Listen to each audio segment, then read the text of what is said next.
안녕하세요, 박민수 원장입니다. 항상 구독해 주시고 좋아요를 눌러주셔서 진심으로 감사드립니다.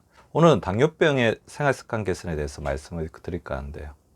가히 국민적인 질환이라고 해도 과언이 아닙니다.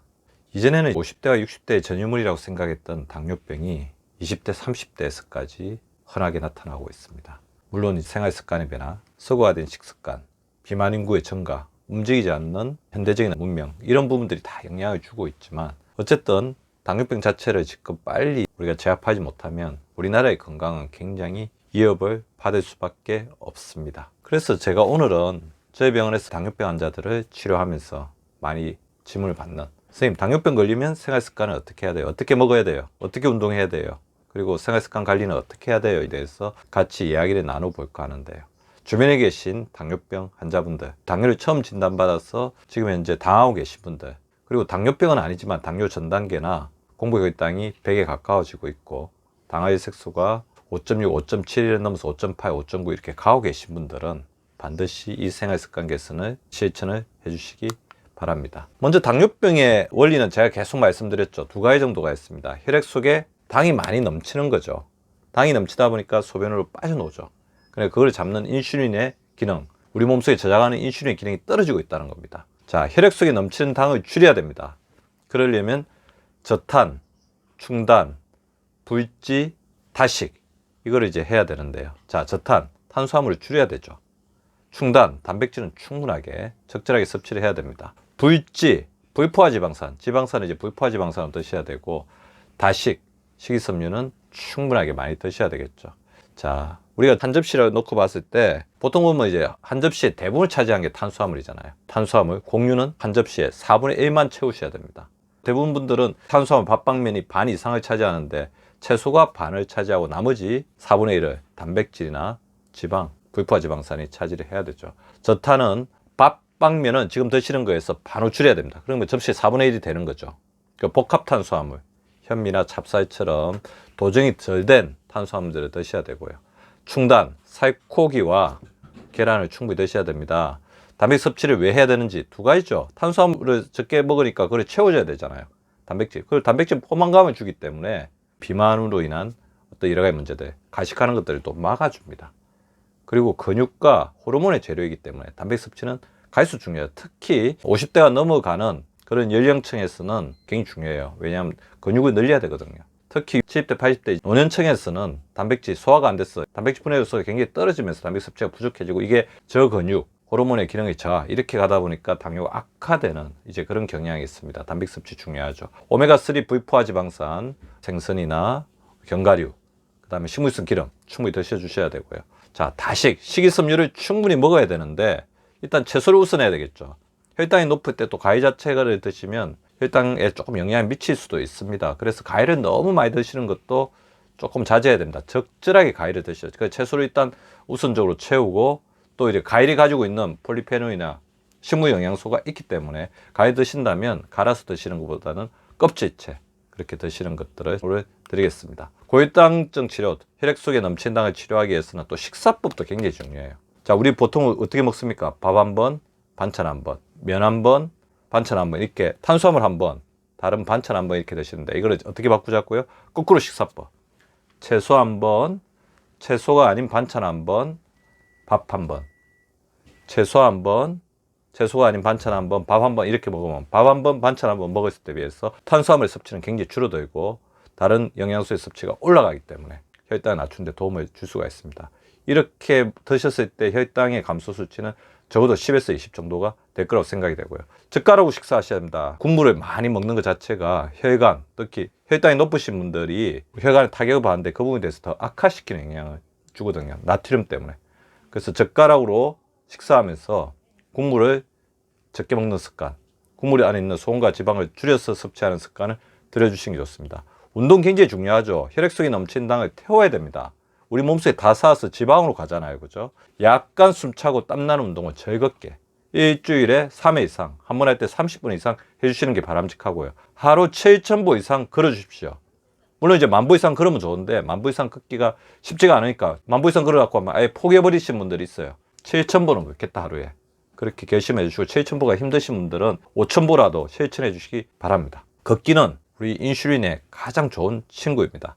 자, 그리고 생활을 운동화해 주는 게 좋아요. 시간을 내서 운동하는 것도 굉장히 중요하지만 생활 자체를 운동화 시켜주는 게 좋습니다. 생활하시면서 많이 걷기, 계단 오르기 그런 것도 굉장히 중요한데 그냥 지금 일하고 있는 공간, 지금 쉬고 있는 이 공간 자체를 운동장으로 만들죠. 그래서 제가 알려드리는 손허벅지 운동, 발목 돌리기, 그다음에 손털기, 천천히 숨 깊이 운동. 자, 어제 앉아서 무릎을 자기 배 쪽으로 당기고 올릴 때 숨을 내쉬고 정지했다가 내리면서 숨을 들이마시고 항상 알려드리죠. 천천히 숨 깊이 운동, 손허벅지 운동, 발목 돌리기, 손털기 시간 날 때마다 해주십시오. 우리가 움직이면 움직일수록 우리 몸의 혈당은 떨어집니다. 자, 당뇨병을 치료하려면 인슐린 기능을 좋게 해야죠.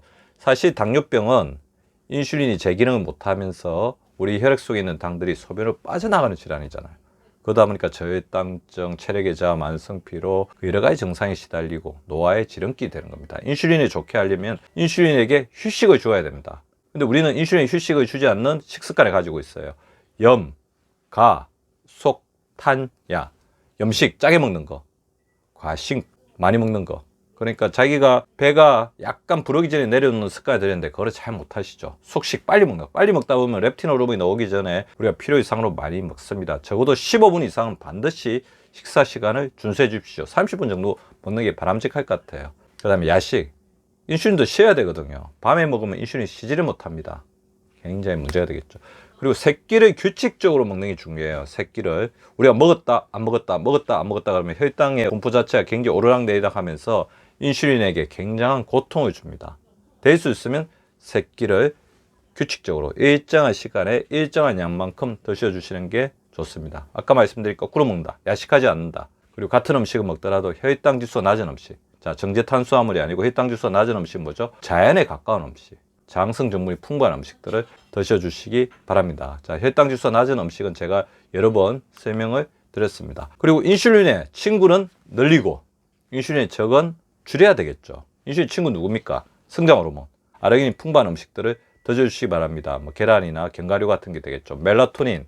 자, 멜라토닌 우리가 잠을 잘 때 빛을 완전히 제거한 잠을 잘 때 놉니다. 그래서 잠을 잘 때는 반드시 빛을 제거해 주시고, 멜라토닌이나 비타민 D가 친구인데요. 비타민 D하고 멜라토닌 언제 형성이 되죠? 낮에 햇빛을 받았을 때 형성이 됩니다. 낮에 적어도 20분에서 30분은 햇빛을 쬐면서 산보를 해주시는 게 필요할 것 같고요. 우리 인슐린이 칠 수 있는 창구는 근육입니다. 자, 그래서 허벅지 근육, 특히 허벅지 근육을 강화시키는 운동을 해주시면 좋을 것 같은데요. 아까 제가 말씀드린 손허벅지 운동이라든지, 그다음에 관절 쪽에 무리가 안 가시는 분들은 스쿼팅, 그다음에 자전거 타기, 빨리 걷기, 그런 것들을 해주시기 바랍니다. 그리고 식후 30분에 운동하는 것들을 가장 선호하죠. 왜 그러냐면 그때 우리의 인슐린이 가장 많이 일을 할 때거든요. 식후 30분 정도에 조금씩 움직여 주시고 산책을 해주시기 바랍니다. 인슐린 경쟁자를 줄여야 되는데요. 인슐린을 괴롭히는 경쟁자들, 복부 비만, 내장 지방이죠. 내장 지방이 많으면 많을수록 여기서 나오는 염증 인자가 인슐린을 공격합니다. 그리고 스트레스 호르몬은 인슐린 호르몬과 공장이 같기 때문에 스트레스 호르몬이 많이 나오면 많이 나올수록 스트레스 호르몬이 만들어내는 활성산소가 인슐린을 공격할 뿐만 아니라 인슐린 기능도 떨어지게 됩니다. 과로하게 되면 또 인슐린 기능도 굉장히 떨어지죠. 그리고 잠을 잘 때 우리가 인슐린이 재생이 되는데 깊은 잠을 자지 못하거나 잠이 부족하게 되면 인슐린의 생산력이 떨어집니다. 그래서 불면증, 수면무호흡증을 해결해야 된대요. 낮낮 밤밤 해야 된다고 계속 말씀드렸죠. 낮에는 햇빛 쬐고 밤에는 빛을 제거하십시오. 수면무호흡증이 있으신 분들은 대부분 이제 코골이가 심하시거든요. 복부 비만을 조절해 주는 것도 필요한데 낮에 시간 날 때마다 호흡 훈련 해 주십시오. 코로 숨으십시오. 535 호흡. 5초 동안 코로 들이마시고 3초 동안 쉬고 5초 동안 입으로 내쉬는 그런 호흡을 꾸준히 해주시기 바랍니다. 뭐니 해도 당뇨는 합병증을 줄여가려는 노력이 굉장히 중요합니다. 충분한 수분을 섭취해서 혈액 속에 당을 묽게 해주고 혈액순환을 좋게 해줘야 되겠죠. 그리고 우리 당이 높을 때 고혈압과 고지혈증이 있으면 그 피해가 2배, 3배로 더욱더 심각해집니다. 그래서 고혈압과 고지혈증이 있다면 철저히 관리해 주시는 게 필요할 것 같고요. 무엇보다 중요한 거는 혈당을 주기적으로 체크하는 게 중요하죠. 관리가 잘 된다면 그렇게 자주 검사할 필요가 없겠지만 초기에 조금 관리가 안 될 때는 담당 의사와 상의해서 주기적인 혈당 체크를 해주시는 게 필요합니다. 그리고 무엇보다 저혈당에 빠지지 않도록 중요해요. 저혈당은 식사를 거르거나 그다음 식사를 그런 상태에서 당뇨약을 섭취했을 때 많이 생기고 어떤 세균 감염이나 바이러스 감염, 감기나 여러 가지 질환이 있을 때 먹는 것이 부실해지고 우리 몸에서 혈당을 많이 소모하면 일어나게 되니까 그때는 주의하셔가지고 저혈당 관리를 신경을 써야 됩니다. 특히 우리 망막증이라든지 콩팥질환 여러 가지 합병증이 있으니까 담당 안과의사라든지 담당 주치의에게 합병증 체크를 반드시 하시는 게 중요하고요. 주치의가 처방하는 약물은 꾸준히 지속적으로 잘 섭취하면서, 그러니까 혈당이 좋아지고 난 다음에 약을 줄이는 건 상관없습니다. 그렇지만 자의적으로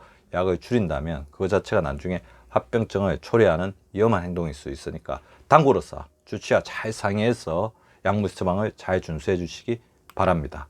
인슐린을 보살피면 우리 생활이 편안해집니다. 당뇨병에 지금 걸려서 당하시거나 당뇨병이 조절 안 돼서 힘드신 분들은 오늘 제가 말씀드린 당뇨병의 생활습관관리 A부터 Z까지 천천히 살펴보시고 잘 실천해 주신다면 당뇨병 분명히 조절하고 예방하실 수 있습니다. 우리 구독자분들의 성공적인 혈당 관리를 기원합니다. 구독과 좋아요는 박미수 박사 TV를 지속시키는 생명력입니다. 많이 구독해 주시고 좋아요를 눌러 주시기 바랍니다. 항상 감사드립니다.